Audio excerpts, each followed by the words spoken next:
आपका अपना news channel सिर्फ और सिर्फ श्रमिक मंत्र, हर खबर की सच्चाई पर नजर। नमस्कार, श्रमिक मंत्र न्यूज में आपका स्वागत है।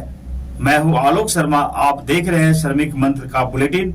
एक नजर आज के सुर्खियों पर। उत्तराखंड कांग्रेस मुख्यालय देहरादून में प्रदेश की मुख्य प्रवक्ता गरिमा मेहरा दसोनी ने महिला उत्पीड़न के बढ़ते मामलों को लेकर पत्रकार वार्ता कर भाजपा सरकार को आड़े हाथों लिया। दसोनी ने कहा कि लगातार प्रदेश में महिला उत्पीड़न के मामले सामने आने के बावजूद राज्य की प्रचंड बहुमत की धामी सरकार कुंभकर्ण की नींद में सोई हुई है। दसोनी ने 3 महीनों में ही हल्द्वानी के 3 बड़े प्रकरण पत्रकार वार्ता के दौरान साझा किए।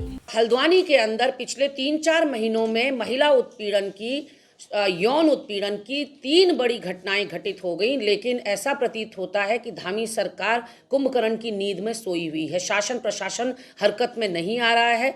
मैं अगर शुरुआत करूं अगस्त महीने से, तो अगस्त में एक खबर आई थी कि हल्द्वानी की जेल में 55 कैदी जो हैं वो HIV संक्रमित पाए गए हैं, पॉजिटिव पाए गए हैं।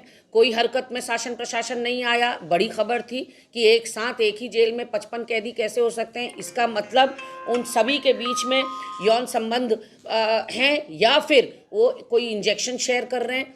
दूसरी खबर अक्टूबर में आई कि कोई धनक नाम का संस्थापक है जो मूक बधिर बच्चों के साथ, लड़के भी नहीं छोड़े लड़कियां भी नहीं छोड़ी, मूक बधिर बच्चों के साथ कई सालों से यौन दुराचार कर रहा था।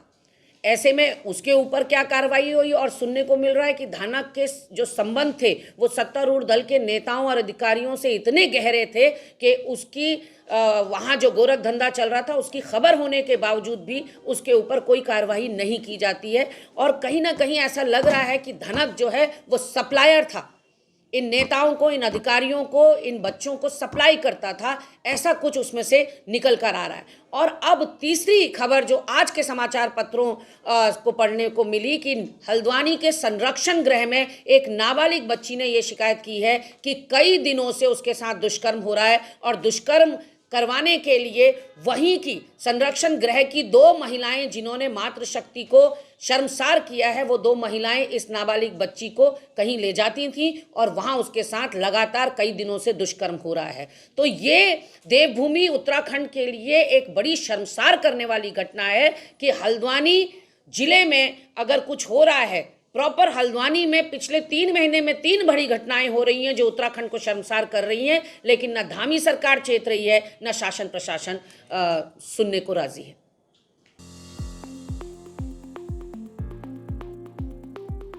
मुख्य विकास अधिकारी सुश्री झरना कमठान की अध्यक्षता में ऋषिपर्णा सभागार कलेक्ट्रेट में जनसुनवाई का आयोजन किया गया। जनसुनवाई में 112 शिकायतें प्राप्त हुई, जिनमें अधिकतर प्रकरण भूमि विवाद संबंधी प्राप्त हुए। इसके अतिरिक्त अवैध निर्माण, अतिक्रमण, आपसी विवाद, धनराशि वापस दिलाने, चेक बाउंस एवं सिंचाई, शिक्षा, पंचायती राज, जल संस्थान, लोनिवी, नगर निगम, PMGCI, पूर्ति विभाग, NHAI, भूमि मुआवजा, वन MDDA आदि विभागों से संबंधित प्राप्ति हुई, जिनके समयबद्ध निस्तारण के निर्देश संबंधित विभागों के अधिकारियों को दिए गए। आज जनता दरबार में कुल 112 शिकायतें आई थी, और इसमें से अधिकतर शिकायतें जो हैं भूमि संबंधित विवाद से थी। कुछ शिकायतें ऐसी भी थी जो सिविल प्रकृति की थी, लेकिन फिर भी जो शिकायतकर्ता है उनके द्वारा यहाँ कंप्लेंट करी गई है।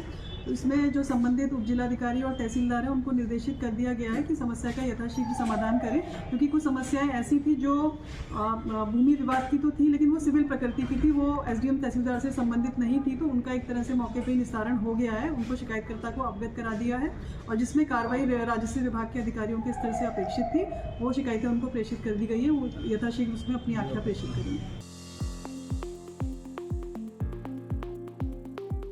मुख्यमंत्री पुष्कर सिंह धामी ने विश्व अल्पसंख्यक अधिकार दिवस के अवसर पर सोमवार को हिमालयन सांस्कृतिक केंद्र गढ़ी कैंट देहरादून में आयोजित कार्यक्रम में प्रतिभाग किया। इस अवसर पर उन्होंने अल्पसंख्यक आयोग की पुस्तिका का विमोचन भी किया। मुख्यमंत्री ने अल्पसंख्यक समुदाय के सभी लोगों को विश्व अल्पसंख्यक अधिकार दिवस की शुभकामनाएं देते हुए कहा कि आज का दिन भारतवर्ष की एकता और अखंडता के संरक्षण व संवर्धन के लिए हमारे लिए मौलिक कर्तव्यों को याद करने का दिन है। सैनिक कल्याण मंत्री गणेश जोशी रविवार को देहरादून के जैतनवाला निवासी शहीद स्क्वाड्रन लीडर अभिमन्यु राय के निजी आवास पहुंचकर शहीद की 13वीं में सम्मिलित हुए। इस अवसर पर उन्होंने शहीद अभिमन्यु राय के चित्र पर पुष्पांजलि अर्पित कर उन्हें भावपूर्ण श्रद्धांजलि दी। साथ ही शहीद के पिता रिटायर्ड ग्रुप कैप्टन अमिताभ राय ने अपने पुत्र शहीद अभिमन्यु राय की याद में देशभक्ति गीत गाकर और भारत माता के जय नारों के साथ उनको स्मरण किया।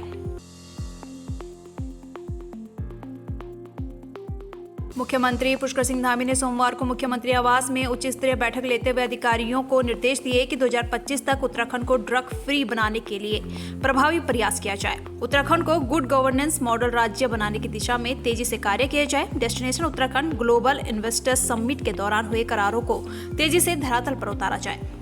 अब तक के बुलेटिन में बस इतना ही। बाकी खबरों के लिए आप बने रहिए सिर्फ और सिर्फ श्रमिक मंत्र के साथ।